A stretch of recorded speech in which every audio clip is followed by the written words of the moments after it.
بري اضراب دست پێ بکە ما وەک پارتیا پێشڤەڕ و وەک منظەمە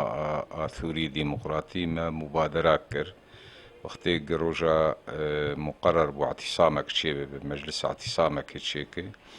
ما وێ وەختێ مبادرە کرد جەم تەبدەمێ مەخست کە وان کەسا بەردن شخوا گرتنا کەسێن سیاسی لە جەمە جێ ئیدانەی ئەم نەبوێڕنێ و ئەم پێرەنێک هەریەک ممارسا ژیانە خۆی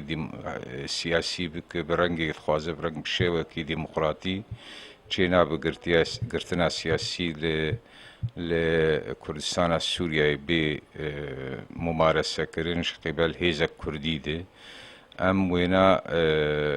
دژێ وێنێ ما ئەو مبادرە کرد للأسف ما نکاری بوو ئەم بگهێن ئەنجامەکێ تەبدەم تەجاوب مبادرە مەر نەکرد جارا دوامە هاتن زیارەتە مامۆستا حەمید جار دیژی ئەv جزئێکی مەزن ji nîqaşa me bi wan re bû û me car dî ji wan xwest gê van kesa berdin ji ber nakeve xidmeta tefahuma Kurdî Kurdî dê ew rewşeyr û tevgera siyasî Kurdî tê derbasî bi rewşa gelekî xerab e ji zimanê texwînê û teşhîrê pê nav hereka Kurdî tune ev tiştekî tu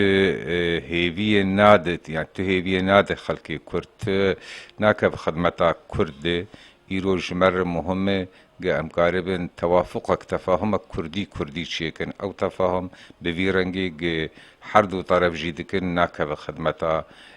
wê tewafuqê wê tefahumê yekîtiya hereka Kurdî Sûriyeyê de em hêvî dikin tenê rêl pêşiya me tuneyê ji hîwarê pêve hîwar وەک دبێژن السبيل الوحيد للخروج من الأزمة